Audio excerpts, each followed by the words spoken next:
Good afternoon, everyone. Thanks so much for coming out for the EarthX Climate Tech Prize Finals, powered by Climate Solutions. It's been quite an incredible EarthxCapital event with amazing speakers, innovators, insights, thought leadership from across industry, investors, and across the entire ecosystem. So this is really the flagship event, bringing it home, one I've been looking forward to the whole week now, where we're going to get to see our 4 finalists pitch for the Climate Tech Prize. That's a $15,000 cash prize to our top finalist for the Climate Tech Prize.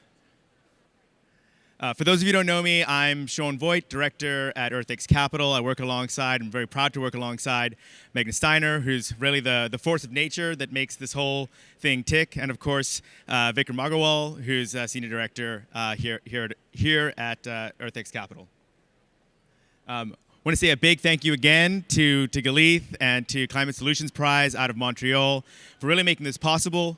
You know, when you're a pre-seed or seed stage company, $15,000 non-dilutive can really make a difference, and it's also a sign of recognition for just really the quality and the grit of these distinctive founders.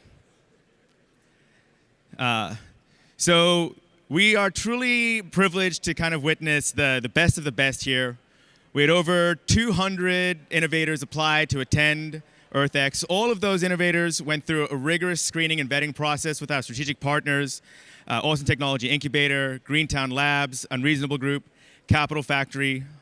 Of those, 100 innovators were invited to attend the eCapital Summit. 10 of those folks made it into the Climate Tech Semi-Prize pitch competition and all pitched masterfully yesterday on the main stage at eCapital Summit. But now we are down to the final 4, which I will talk about in just a second.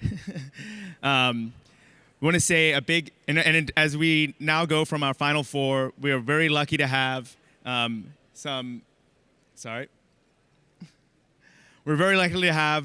incredibly prestigious judges to assess and evaluate and help us making what I'm sure will be a very difficult decision between these our finalists.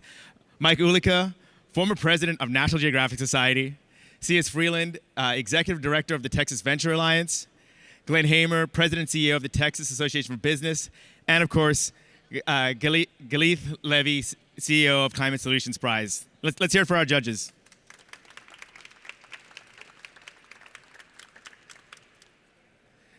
So, the final 4. Very excited to hear our pitches today from Mithril Minerals, Zero Electric, Petra Power, and Venki Energy.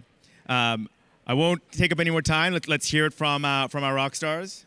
So with that, I'm going to give it over to Anna at Mithril Minerals. Thanks, Sean. So minerals are important, but maybe as an alternative to taking over Greenland or capitulating to Chinese-controlled supply chains, we think that we have a better way. Today, demand for metals and minerals is growing, and demand is outpacing supply as mining reserves grades are declining. One resource that folks are turning to is called polymetallic nodules that are on the ocean floor, and there's over $170 trillion of cobalt, nickel, copper, and manganese. They sit across the world, primarily in the Pacific. But the problem is that the methods to collect these are environmentally destructive. Giant underwater tank-sized vacuum cleaners roll across sensitive ecosystems, hoovering up nodules, flora, fauna, creating a slurry of sediment that has to get pumped up to the surface and then disposed of back in the water. This is also incredibly expensive, costing nearly $1 billion in upfront capital costs alone before an operator has generated a dime of revenue on their projects. But here's the thing, none of that is actually necessary to pick up these nodules because they're simply sitting on the surface of the seabed. And so we've created a solution. It's a system of distributed robots that land and sit gently on the seabed, don't roll around, and have arms that extend out, hover above the seabed to gently sweep those nodules into the collector. We use smart mechanical engineering, AI and sensing to avoid sessile megafauna, avoid creating sediment plumes, and most importantly, we don't take more than we need, leaving ecosystems intact. You don't just have to take my word for it, though. We've worked with leading scientists to diligence these claims, and what they found is an order of magnitude less sediment plume generation at the seabed compared to the existing technology, as well as near negligible impacts in the water column, where sediment could be impacting fisheries and fish migration. To date, we have built our system and demonstrated it in the lab, tanks, and a lake to demonstrate that this product works and that we can hit our unit economics as the lowest cost producer of metals globally. And you heard that correct. This better for the environment approach is a low-cost solution. And on cost alone, we beat out deep sea mining, dredging companies, and all the terrestrial mines in the Congo, Russia, and Indonesia. Here's how we do it. Our technology costs an order of magnitude less in capital costs, primarily coming from the expensive ship costs that we get by having this leaner, smaller, lighter touch technology. And so we drop our upfront capital requirements by an order of magnitude. But what matters in an ongoing sense is those operational costs. And there, we're beating our competitors by half. Just to note, our marginal cost around $70 per ton compares very favorably to a market price of around $300 per ton. We're taking this to market as a services company. If you're familiar with the offshore energy world, this is essentially like Schlumberger for deep sea mining. It's a well-established business model where we charge a day rate and a success fee to support our business. And we already have market pull for this. We've recently signed an MOU with a leading project developer who has access to over $100 billion in deep sea resources. We've got a really killer team that's executing on this. Our CFO, James, has run his own oil and gas company, ran the downhole and subsea division at Amphenol, an $80 billion plus company specializing in electronic components and parts. Our CTO, Riva, has spent her entire career developing, building, deploying, and scaling deep sea technology, most recently at Google X. She's actually picked up these nodules herself, and seeing the impact of deep sea mining firsthand is what inspired her to join up with Mithril. I'm a scientist turned repeat energy founder, and I think I'm the only climate scientist who's won an award from Oil and Gas Investor magazine.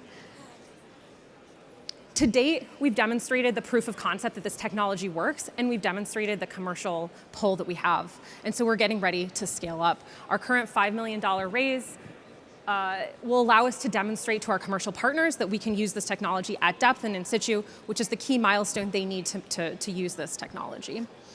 There's not a ton of room left, but we'd love to talk if that interests you. And thank you, and come help save Greenland and pick up nodules, not grenades.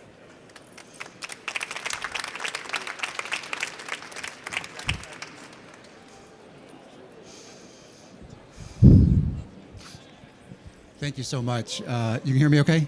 Yeah. Great. So, big fan of protecting the ocean, obviously. The best mining is no mining, but it has to be done, as your point, to demand. So one thing I didn't see, have you done anything to quantify the carbon savings as you compare it to ocean mining? Because that is, our ocean is the biggest carbon sink for the cooling engine of the planet. So have you done any studies on how this technology differs from your regular dredging of the ocean? Yeah, so there have actually been a number of third-party studies that have been done that have looked at this specifically for some of the incumbent technologies. What we do is, I think, even better. We have lower energy costs than those competitors. We're avoiding these giant underwater pipelines. A lot of where that carbon you're referring to gets stored is in those sediments. So by not disrupting those sediments, not pulling those up, we really limit the impact on those carbon cycles. So the answer is yes, we think that's done as part of those plume studies. Yeah, I'm happy to follow up offline where we've done some of that deeper analysis. But the high level is that if you built 1 billion EVs using this, you'd save 100 gigatons of carbon by 2050. What's your timeline and your plan to achieve profitability? So right now we've prototyped. We're 2 years to build our first unit, and get to first revenue. And then after that, as we scale up, we need a couple of units in order to achieve sort of marginal break-even profitability. And then from there, scale up. At scale, which is, we've modeled out some of those numbers I was showing to get those marginal costs. We model out one ship that hosts a couple line of 25 robots each. And with that, each one of those ships at the ship level would be kicking off about $20 million in net income per ship. So there's a lot of money to be made doing this. I would make sure that people realize that point. Like, Yeah. whoa, okay. So you talked about you have an MOU. Congratulations. Are there any more in the pipeline? And you want to speak to that? Yeah, absolutely. So we're talking with a lot of folks about this. We're really excited about the partnership we have since we're talking publicly. They're great. And we're making sure that exclusivity is not a part of this first pilot project. But we're talking about what those pilot timelines look like. We've actually gotten pulled ahead from our partner. We had to redo these timelines in order to accommodate the timelines that they're asking for. On the property rights, you're in the Pacific. How does that work? So we're working with companies that are operating in national jurisdictions where the leasing has already happened, and so there's a federal government that controls its territorial waters, and they have some type of seabed mining code that they've gone through the normal channels to create, and then companies have gone through their leasing process in order to get those mineral rights. Any concern about political risk? It's a little bit unstable out there right now. You mean geopolitically, Yeah. or like? Yeah, just in terms of great power competition that could disrupt your operations. Yeah, so I think that's our focus on cost is really what protects us here. Certainly there's a lot of interest from China, which is maybe what we're alluding to in this space. There's a lot of interest from Russia. A lot of nations have been really active in this. But what it comes down to is everyone is looking for a low-cost way to do this. And even if, even these nations that are interested in doing this for national purposes, the way in which it's actually getting implemented is still turning to private sector partners to work on the actual business implementation. So time is, our best commodity. This looks like an amazing new prototype, but much slower than, I guess, those that are really disrupting the ocean. How do you value that against, those companies are drilling way faster? So one thing we heard a lot when we talked to people and did our customer discovery is that you had to hit this target of 1 million tons of nodules a year. And we asked why? And what people were forgetting about was like the denominator there, right? Like it's 100 million tons if you have these certain fixed costs. So we flipped this model, and because we have this, we focused on cost specifically, right?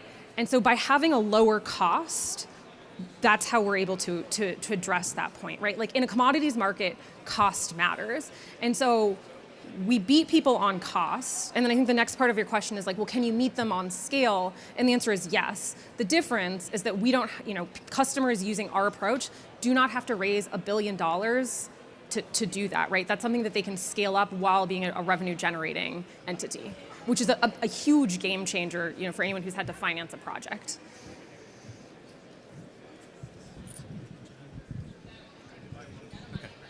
Just want to make sure we stay within the time frame too here. Some countries have banned ocean mining. Do you think this is an opportunity now for them to release the ban because you said these minerals are so in demand? Have you guys thought of that in your business plan, that could actually be something? I mean, that goes to the question about in the political environment as well. Yeah, so and we've, hello, if we've got any, I've seen a couple of the ambassadors floating around over the past couple of days. I would say there's a variety of countries. There's countries who have outright banned this. There's a number of other nations who've taken the precautionary pause approach, where they've said we need to learn a little bit more, we need to do more science. Some of that science has been done and ongoing and has started to trickle out. There have been a couple publications, I think, Nature and Science have published a couple of things on the underwater ecology of this recently. But there's a number of nations that are really supportive of doing this. What I've heard in maybe more private conversations is that some people are looking very closely at this and they're willing to let other people take the risk of going forward. So there's folks who are very interested in doing this in national jurisdictions, and some examples of this would be like the Cook Islands, India has its own seabed mining code, is actually like spinning up to do auctions of their mineral rights offshore, and it's made no press outside of India. Awesome. Thank you.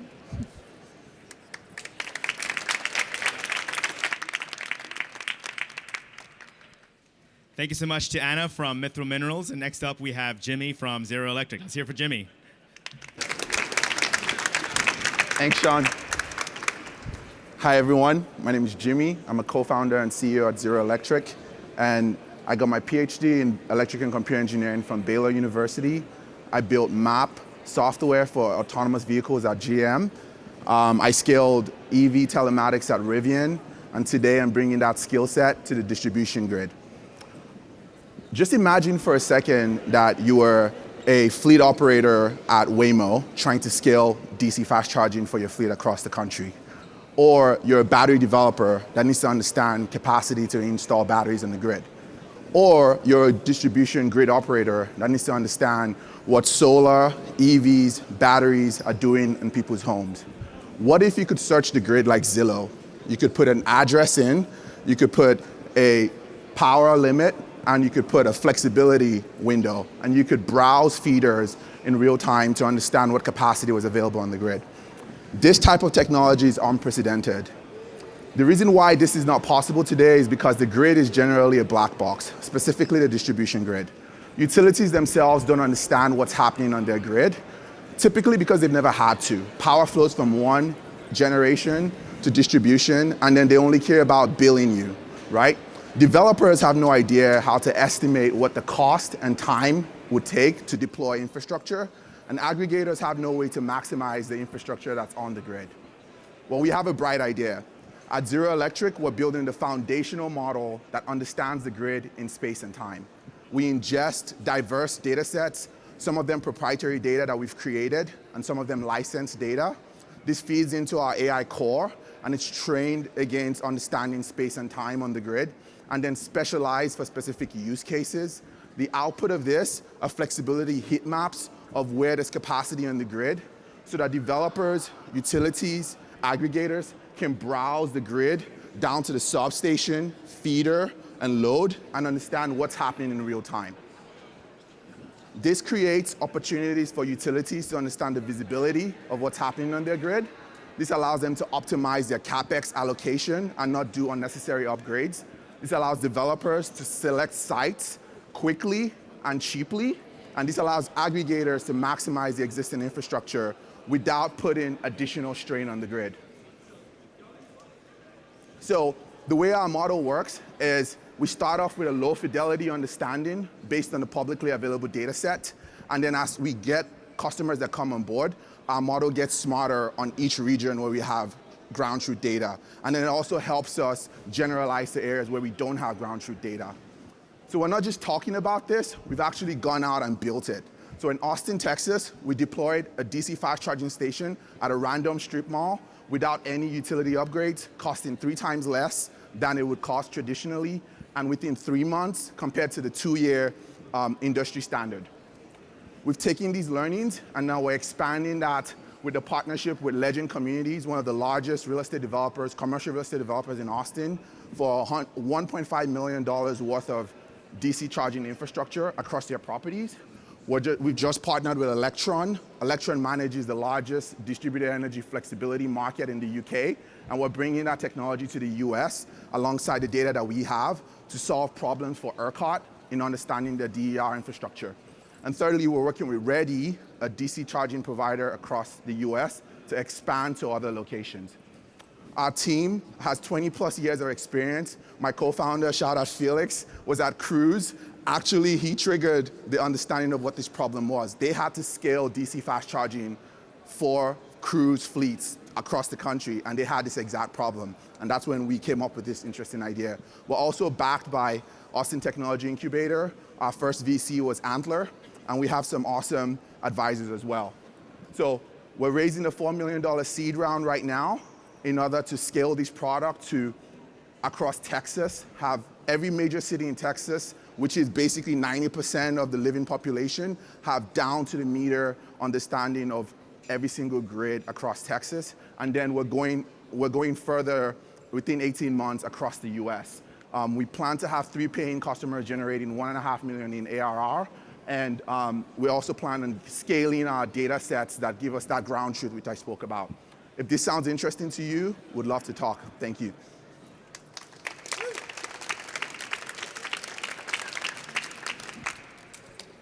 This is a really great idea. Is there anyone else doing it?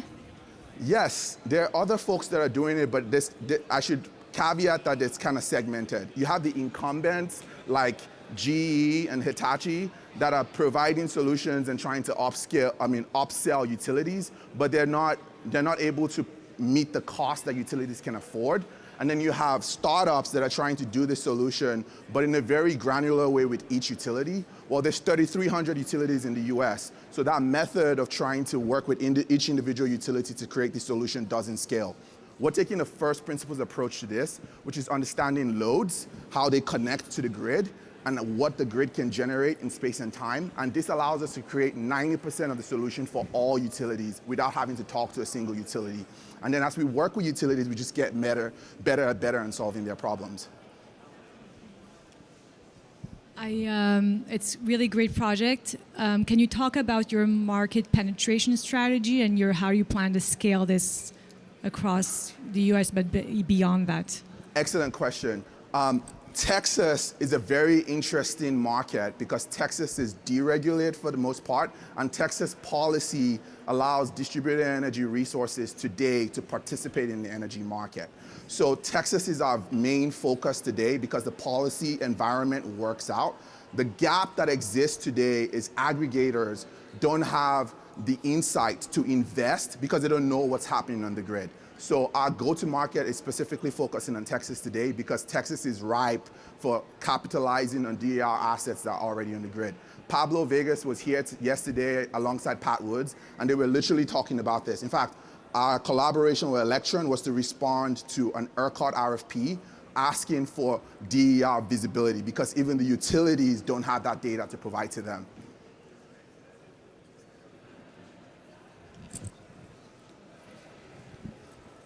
Well, running the Texas State Chamber, I love the focus on Texas, so thank you for that. Absolutely. And you mentioned Pat Wood. Love your background.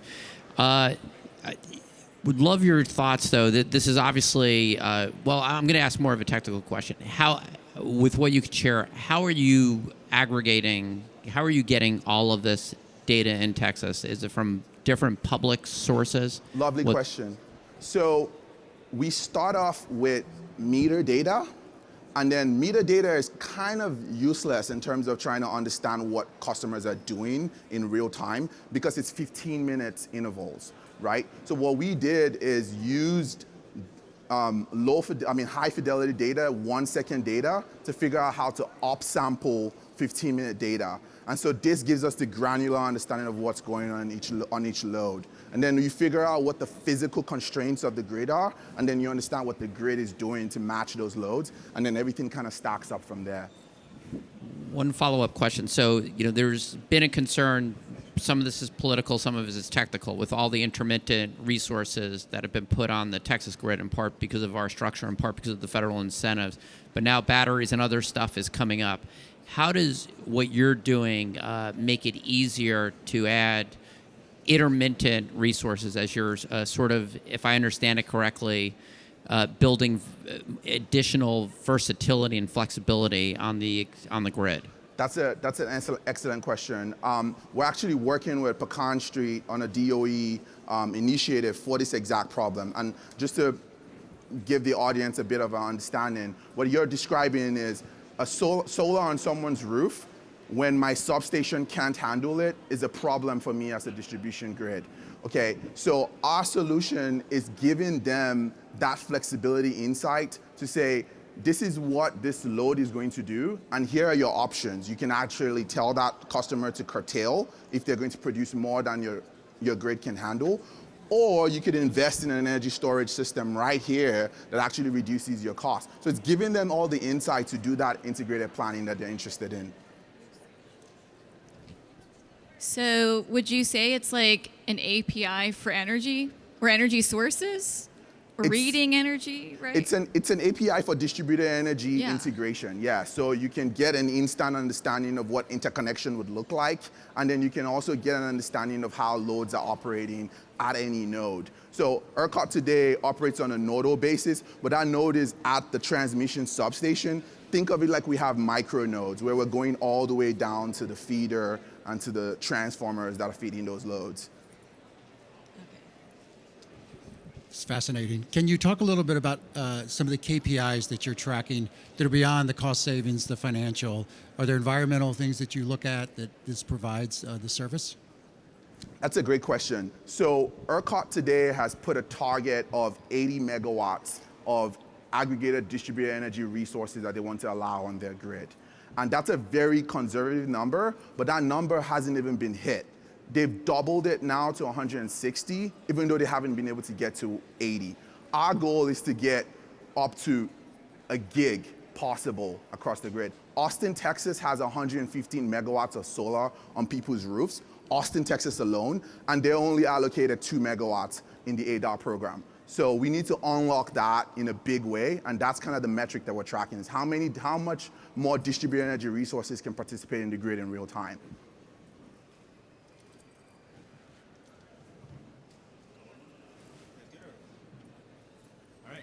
Awesome.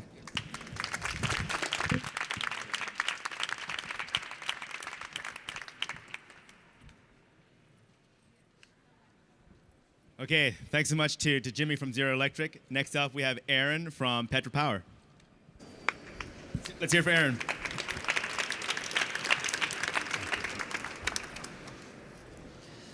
Good afternoon, everybody. Thank you very much for the opportunity to be here today. My name is Aaron Goodman, and I am the co-founder and CEO of Petra Power. At Petra Power, we're not only building the world's most efficient power systems, we're building the world's first truly fuel-flexible power systems, capable of converting fossil fuels such as diesel and natural gas into electricity with up to 90% better efficiency than a combustion engine, and hydrogen into electricity with better efficiency than PEM fuel cells. We're first deploying this technology into the auxiliary power market for large vehicles. Think class 7 through 10 long haul, reefer containers, and RVs. And with 200,000 APUs sold every year, these are a critical component in global trucking and shipping. But unfortunately, these units are consuming fuel, driving operating costs, and limiting profit margins to as little as 2% in some cases. The unreliability of these units only makes matters worse.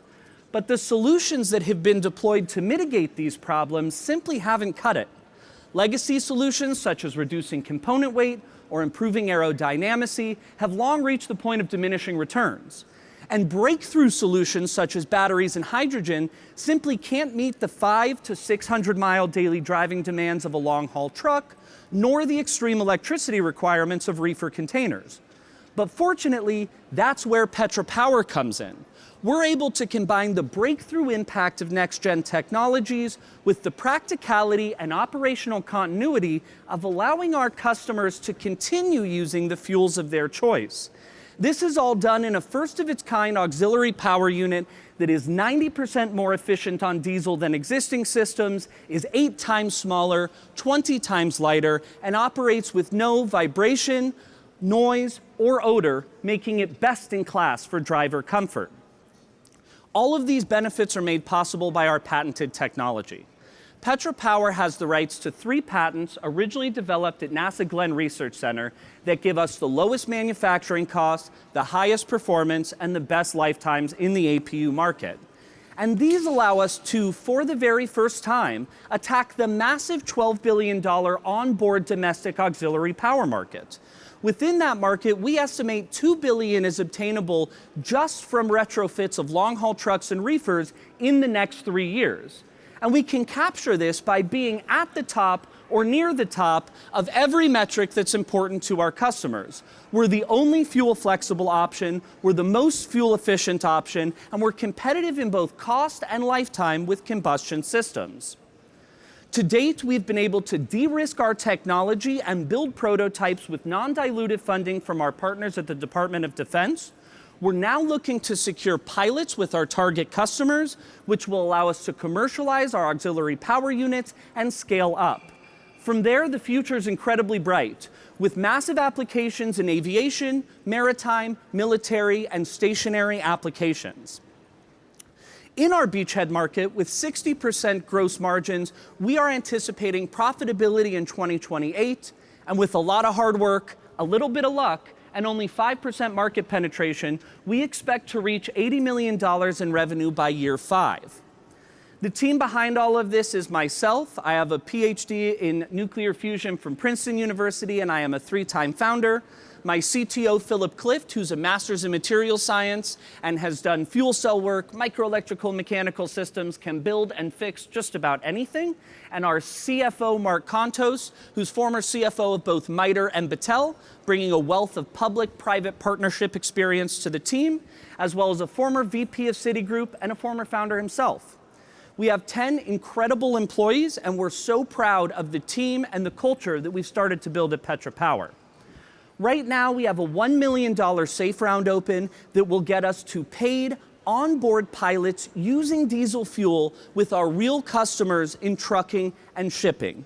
We're looking for partners who believe in this vision of driving progress with today's fuels while pushing towards the future. And if you're interested, please come talk to me or shoot me an email at any time. Thank you again for the chance to be here, and I'm now happy to take any questions that you may have.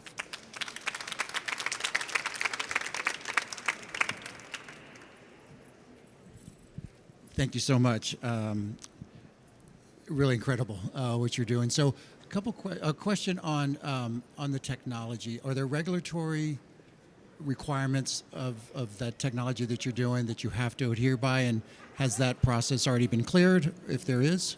Yeah, so there are regulatory requirements like there are for any onboard source of power for large vehicles, and those are largely satisfied by UL certification, which is part of the post-prototype or post-pilot process. So we pilot, we get that feedback, and as part of building that first commercial product that generates revenue, we do the UL certification along with instantiating the feedback from the pilots. I might have missed this, but what does it look like? Is it like a... Yeah, so the product kind of just looks like a box that goes on a truck. You drive by them all the time and don't even notice, but if you look at the undercarriage of a long-haul truck, there's like a silver box. Sometimes it's on the back of the cab, but usually it's on the underbelly. It's just a silver box. We're making them look almost identical to that, with the guiding philosophy both in fuel and appearance and connectors and cost and everything else that we don't really want our customers to change anything about their habits. We just want them to use way less fuel and spend way less money than they are today. So you just like take that out and then put yours in? That's right. So we start by retrofitting trucks and reefer containers, and that's a one-to-one replacement, with the ultimate goal of working towards implementation into the OEM process so that every truck and every reefer container coming off the line has a Petra Power APU in it. Love the energy. I'd like to know if you have the IP. Is it protected? Is it defensible? Have you patented it? Yeah, so we have 3 global exclusive rights licensed from NASA Glenn, and we have started to build our moat out around that. We have an amazing relationship with NASA. We're very lucky, but we need to be protected no matter what happens in the future. So we have 2 patents that we're starting to work on right now. We have a good relationship with the USPTO out of Detroit since we're in Cleveland. But we're protected on our core IP for 5 to 10 years between those 3 patents. Interesting. Now, a very different question in terms of carbon footprint. You know, as the price of, let's say, solar and wind goes down, and that profitability will go up, and the range will obviously eventually go up, how do you compare and how do you measure? Yeah, so for us, we are estimating at about 10% market penetration, 2.5 gigatons of CO2 equivalent reduction per year.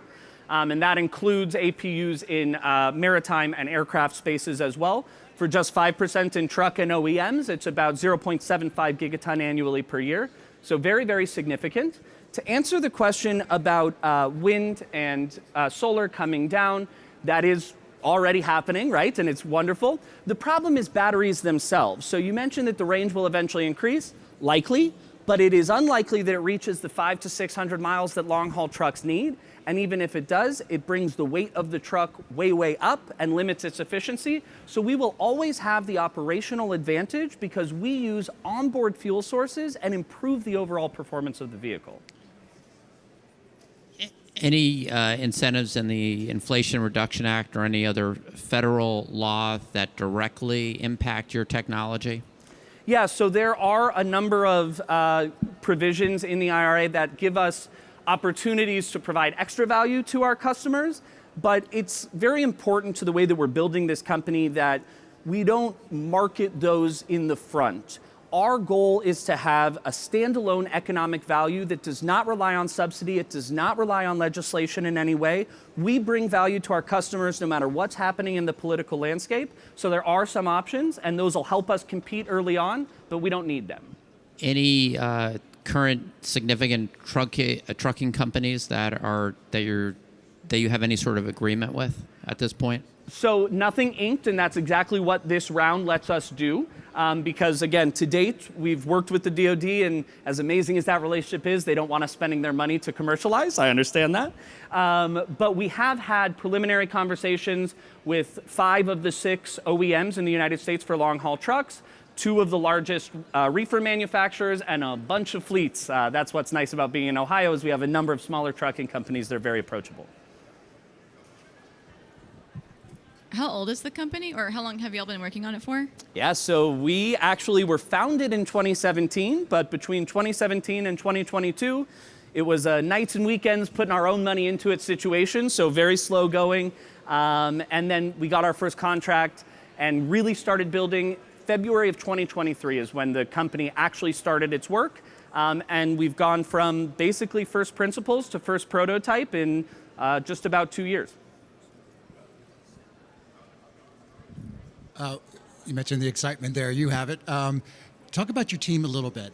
You introduced them quickly, I know, and they're not on stage with you, but I'd love to know just how your working relationship and how you make decisions to get to where you are so quickly. Absolutely. So my CFO and I are equal partners, and we're very fortunate that we have a strong division of labor, so to speak, and we very much respect the sphere that the other operates in. So I handle everything that is not in the laboratory, although I do do a lot of consulting, let's say, on the research direction because of my background and my PhD. He handles all the technical equipment, he handles all the technical work, and then of course we come together on high-level things. So that's been very effective. But at the end of the day, the structure that I believe has made us successful from the team perspective so far is that we provide a lot of agency and autonomy to our employees, and we allow them, obviously there's oversight, but we allow them to pursue the things that they believe in, which gives them a lot more motivation, it gives them a lot more pride in the work that they do, and it's allowed them to take really novel approaches to what are truly long-standing problems in our industry, and come up with solutions on a timeline that we truly didn't originally believe was possible. Thank you very much.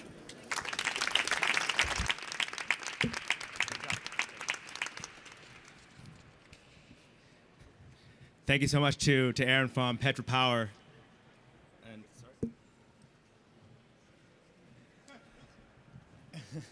And last we have Betty from Venki Energy. Let's hear for Betty. Thank you. Good afternoon, everyone. Can I have a show of hands? How many of you have Netflix or another streaming subscription? 89% of households do. Subscriptions are an easy choice. They're low commitment and low risk. How many of you have rooftop solar? A lot less. Rooftop solar is a hard choice. It's at $25,000, or Mike working, at $25,000 or 25-year commitment to financing. It's high commitment, and for a lot of people, high risk. But Venki Energy is changing that. We're making rooftop solar an easy choice for everyone by making it a subscription. True subscription solar. I'm Betty Watson, and I've spent the last 15 years making clean and advanced energies an easier choice. From leading national electricity policy at the Federal Energy Regulatory Commission, to leading market and product development at SolarCity and Tesla, including during its trial of subscription solar, to launching Apple's grid forecast feature in your home apps right now. I've worked with the best, and I know exactly what it will take to make it an easy choice for millions of American households to say yes to rooftop solar. There we go. And that is the Venki Energy vision.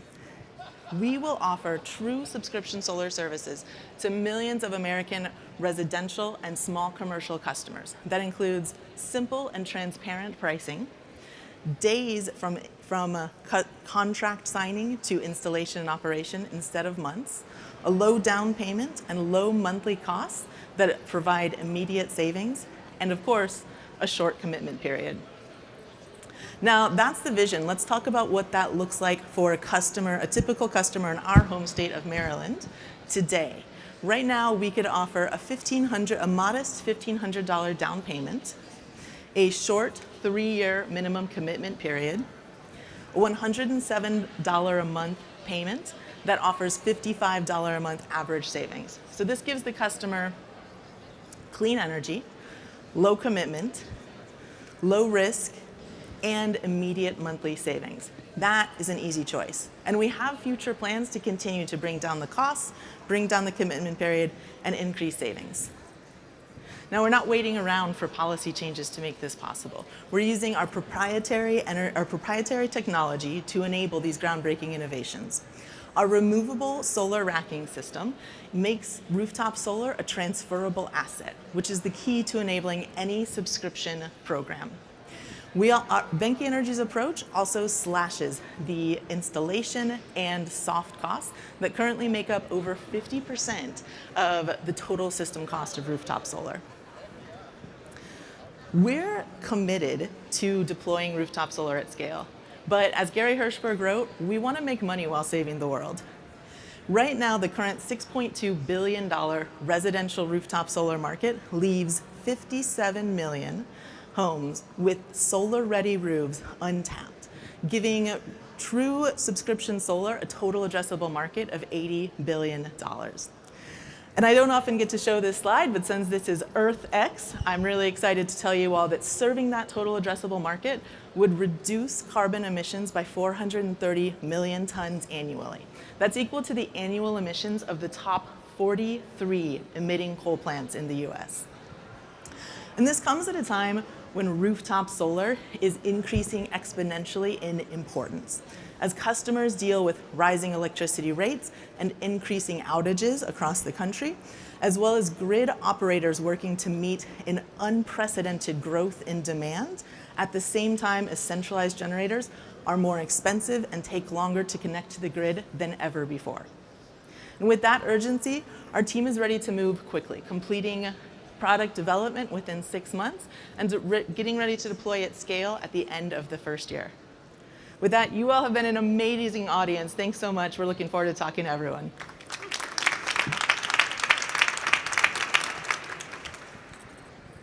Thank you so much, and I love the innovative thinking as a Marylander as well. So thank Wonderful. You. So can you compare and contrast a little bit what you're doing to community solar farms? Yes, it's a great question, and we love community solar, and certainly encourage people to adopt it. There are a couple of big differences. One, we feel like community solar is dictated by policy. Only 20-something states allow it, and it's frequently oversubscribed and difficult to expand. I personally have been on the Maryland list for 7 years without ever getting access to community solar. The other part is partially visceral. A lot of customers, community solar is a centralized solar plant somewhere over in a field, and you see a bill credit. You don't get solar on your rooftop, and a lot of customers want that, especially when we think about adding storage and providing resiliency and backup power benefits as well. So I think that those are the major differences.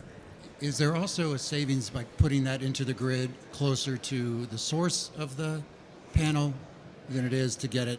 Like you said, you get the credit. You don't really get that exact solar energy that hit that panel? It's a great question. So it depends on the policy, of course, but in reality, of course, it's much more valuable to have the generation located at the site of the load. And this starts to matter to the consumer, where we see net energy metering policies start to not become full retail rates, or community solar policies start to become not full retail rate, which we're certainly seeing in many places. That's when you really want us to start to consume as much energy as you can on site and provide that electricity on site.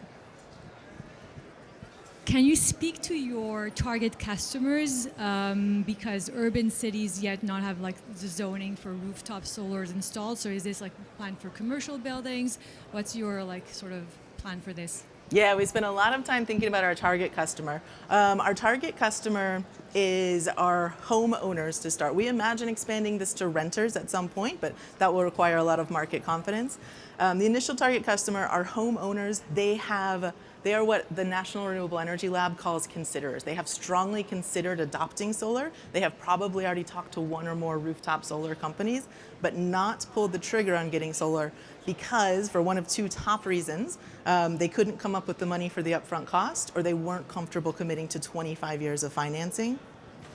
Those people tend to have already be interested in solar, feel a lot of personal responsibility for the environment and for implementing clean energy, but we haven't seen that they're located in specific regions necessarily. So we haven't seen, we can imagine that they're at least suburban, because that's where we're seeing kind of single family houses.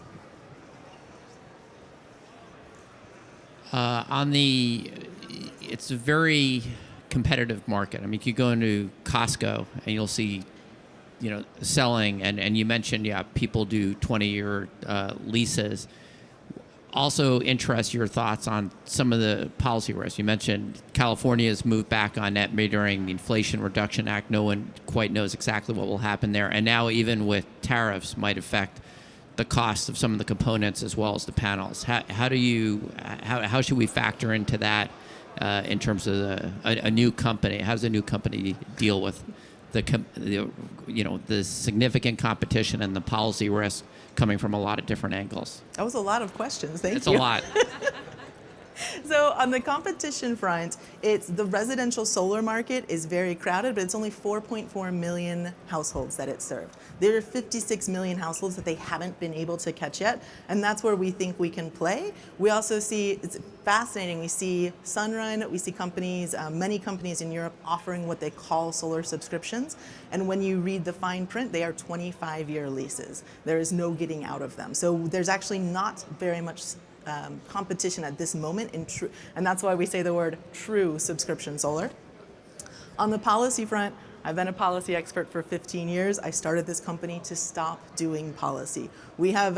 Our technology allows us to be, as I hate to say this, as policy proof as possible. We're really working to avoid being impacted by policies. So for a subscription service, you're saying that you could because generally putting these panels on, it's not a 10-second type thing. I mean, let's say I want to just do this for 1 year in my home. How does that work? You're telling me after a year, it just comes off and... Yes. Yeah, so right now the minimum period in Maryland is 3 years. In different places, and our goal is certainly to get it down to that year. That comes down to our proprietary racking technology. We're able to put the system on extremely quickly, lower the labor costs, and we're also able to remove it extremely quickly without any damage to the roof. So the roof is totally in the same condition as it was when we removed it, and that's what allows us to do this true subscription model. You mentioned the $50 million the 50 million opportunity homes. How do you plan to scale this in terms of CapEx needed to be able to achieve that? Yeah, that's a great question. So we imagine going through, we're at a very early stage right now, and we imagine going through at least an early round and a seed round to really prove out the technology and the business model, then we're planning to use a similar structure to the way current rooftop solar is financed. Frequently, rooftop solar is financed through large funds that provide the project financing and capital to do and maintain the actual hardware and assets. That's what we're planning to do. Our theory is that the first project financiers who moved on community solar will be those that get the most comfortable with this project financing early, because community solar took a traditional asset and added subscriber models to it. This just takes subscribers and adds a potentially movable asset to it. So the USP is basically that you can put this on people's roofs and not have it be like a huge financial or long-term commitment. You could just like, if for some reason, like as a buyer, I'd be interested, but it's almost like if you're solar energy curious, and if you don't like it, fine, we could take it off. And does it cost more if you cancel early before 25 years or something? Okay, so you're exactly right on the bottom line. That is exactly the point. And you can imagine the goal of this is not to encourage people to remove solar, but it is to remove those barriers to entry that prevent them from getting into solar in the first place. I feel like that you should be really obvious about. It's like, hey, but you'll love it, but if you don't, it's okay. Yeah. Love that, exactly. Yeah. We call it. Yeah, when we sold our house, we were like, oh my gosh, we have to pay them back. Like, we didn't realize that. Because Exactly. the new owners didn't want it. So I'm like, especially in a market where you're buying and selling houses, that would be really... Come to Texas. And also, I had another question, if we have a second. Texas is really great for this, right? Because if we have an energy insecurity, we want to be self-sufficient. We need to subscribe. We're going to have hot winters and very cold freezes in the summer, or opposite, whatever. It's hot in here, isn't it? Yeah, can I respond? Okay, Texas is a... Oh. We're gonna get time even for everyone. Okay. Yeah. All right. Great question. All right. Thank you so much, Betty. Thank you. Love the dialogue. Just want to make sure we keep the time fair for all of our finalists. Let's hear it again for our amazing finalists. Anna from Mithril Minerals, Jimi from Zero Electric, Aaron from Petra Power, and of course Betty from Venki Energy. Well, we're now going to take a break. We're going to take a break to give our judges time to deliberate. I'm going to be honest, I don't envy them. These are some amazing finalists, and they've got some tough choices ahead. So I guess cue the Jeopardy music. We'll be back in a second. Hey folks, so we're back. Our judges have been deliberating hard, and I hear we have a decision. So very excited to find out very shortly who is the winner of the 2025 EarthX Climate Tech Prize, powered by Climate Solutions. Before we do, I wanted to say a massive thank you to Climate Solutions Prize for making this possible. You know, one of the biggest constraints around innovation and driving impact in the space is really access to early stage capital, in particular for young, talented founders who've got the big ideas but need to get a bit of the boost. So I really want to say a massive thank you to Climate Solutions Prize for this non-dilutive financing of $15K for our winner today. But who really better to tell you about it than the CEO of Climate Solutions Prize, Galith Levy, who I'm going to hand over the stage to right now. Oh, sorry. I'm supposed to do it in the middle. All right. Hi, everybody. We're really excited and thrilled to be here. The Climate Solutions Prize has been in existence since 2020. We soft-launched it. We didn't plan on COVID. And then in the last 3 years, we've given about $6.5 million in prizes. We're the largest Canadian event award. And the idea of the prize is really being a catalyst for innovation. Incentive prizes, they're not recognition awards. They're really money, non-dilutive usually. Some are equity funds, but really to propel and fast-track entrepreneurship as well as research that it can really be commercialized faster and scaled faster, because there are no silver bullets, and we all know that we need many, many solutions to be able to be net zero and beyond. So we're thrilled. This prize was collaboration was an invitation by Vikram and Trammell and the team here. We're really pleased to collaborate. We feel that prizes are like creating step changes, incremental, faster, and so we're really proud to be here. what else can I say? I think an image is worth 1,000 words. I'd like to cue a video for you folks to be able to know exactly what we do and how we do it.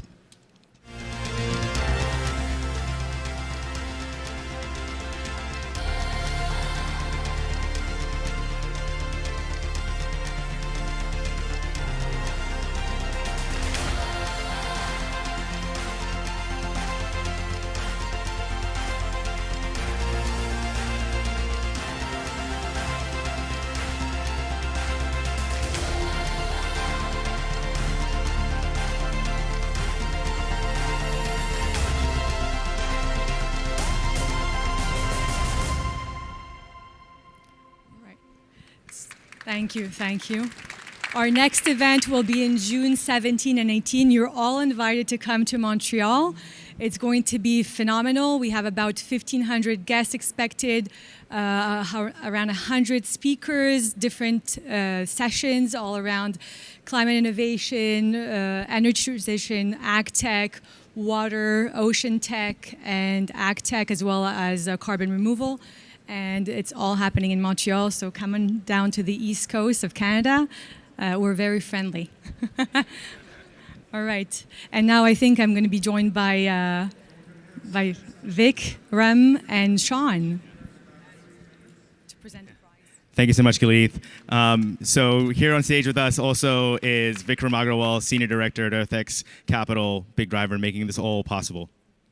Thank you, Sean, and thank you, Galith, and thank you for everyone being here. Was it awesome? Yeah. We had more than 200 companies apply from around the world. Of that, we then selected 10 semifinalists thanks to our strategic partners. And then the audience at the EarthxCapital Summit this year, for the first time we've ever done this, actually picked our finalists. And I feel bad because I actually have been stuck moderating another conference. I wasn't able to see all the presentations. But I just wanted to say, this is one of the greatest things. I'm a volunteer to EarthX, and it's one of the greatest things is being able to be part of this innovation and investment community. And we're really grateful for the sponsorship from CSP. I've only heard amazing things about the event. I think everyone should definitely go to it in June, since it'll be a continuation of everything that you've seen at EarthX. And Trammell asked me to pass on a couple of words, just saying, this is the future. We need innovators, and we need people who are trying to do the hard things, but doing it in a pragmatic way to solve real problems that our world is facing and that we have here in Texas, but everywhere else. So nobody wants to hear me talk. I think you guys all want to hear who actually won. Yeah. So if I can also invite the judges to join us on stage. Because, I mean, I wish I had a drum roll, if anybody has that. And then we practiced that run of show right, Vikram. Sorry about that, guys. I just had to change things up a little bit here. Because the finalists aren't nervous at all, right? Yeah. But, recognize you for a second. All right. You do the honor, Sean. Yeah. Okay, so can we please hear who is the winner of the 2025 EarthX Climate Tech Prize powered by Climate Solutions Prize? Zero Electric! Jimi and Felix, please come up! Woo! Thank you. Yeah. Thank you. Thank you so much. Congratulations. Thank you. Appreciate it. Guys, Thank you.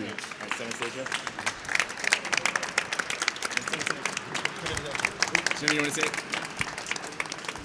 Thank you all so much. Thank you to the judges. Great questions. And thank you to EarthX for this opportunity. Thank you. Wow. All right.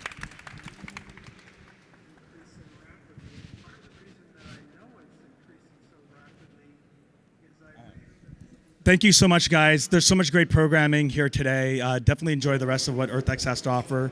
Also, tomorrow there's even more events. So just, if you haven't done it, already save your date for next year. And if any of the innovators and the investors in the audience, you know there's going to be a 10th annual EarthxCapital Summit. So I expect to see a lot of you guys there, right?